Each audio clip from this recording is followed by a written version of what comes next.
Hello बच्चों, welcome to all of you.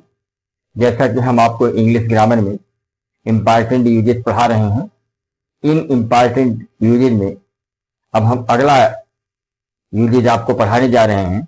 वह usage है मे हैव का प्रयोग। मे हैव का प्रयोग कब किया जाता है? तो बेटा, मे हैव का प्रयोग कब किया जाता है? जब किसी वाक्य में संभावना प्रकट की जाती है। जैसे तुमने तो मेरा नाम सुना ही होगा, उसने अपनी कार बेच दी होगी, वह विद्यालय छोड़ दिया होगा।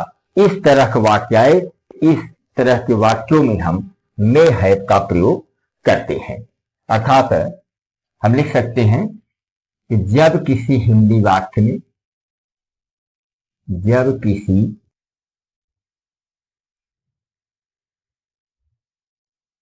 हिंदी वाक्य में संभावना प्रकट की गई, संभावना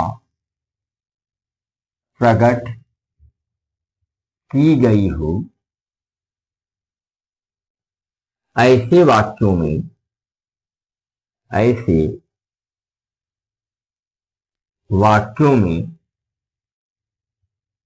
मे हैव का प्रयोग करते हैं। जैसे तुमने तो मेरा नाम सुना ही होगा।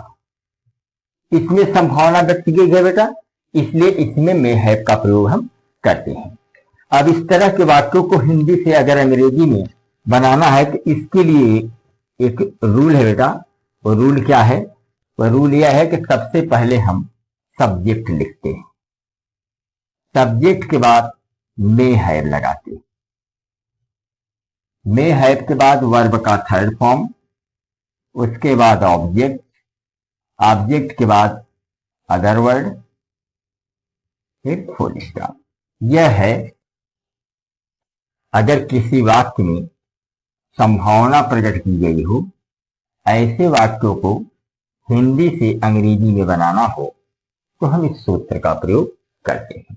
जैसा कि हमने एग्जाम्पल आपको दिया कि तुमने तो मेरा नाम सुना ही होगा। अब इसमें करता क्या बेटा? तुमने, तुमने का अंग्रेजी क्या हुआ? यू। उसके बाद क्या लगेगा सूत्र में? नियम में देखिए, मे हैव है तो you may have, you may have. फिर भी क्या है? वर्ब का थर्ड फॉर्म। वर्ब क्या है इसमें?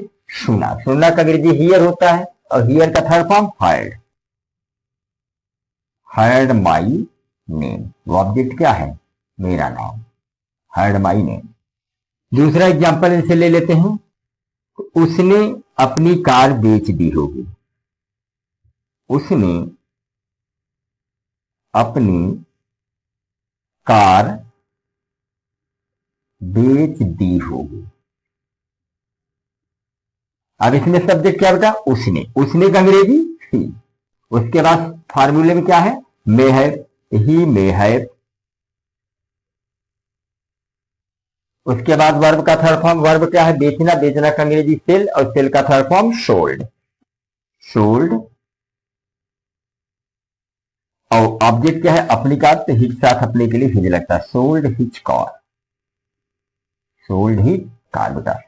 अब रूल समझ गए बेटा कि अगर किसी वाक्य में यानी संभावना वाले वाक्यों में हम मे हैव का प्रयोग करते हैं और जिस वाक्य में संभावना प्रकट की गई है ऐसे वाक्यों को हिंदी से अंग्रेजी में अनुवाद करने के लिए ये फार्मूला होता है, subject plus may have plus verb का third form, object plus other word. जैसा कि मैंने आपको दो एग्जाम्पल बताया, एक एग्जाम्पल मैं आपको दे रहा हूं, इसको आप करिए और कमेंट बॉक्स में लिखिए। उसने विद्यालय छोड़ दिया होगा, उसने विद्यालय छोड़ दिया होगा। अब इसका बेटा आपको इंग्लिश में ट्रांसलेट करना, कमेंट बॉक्स में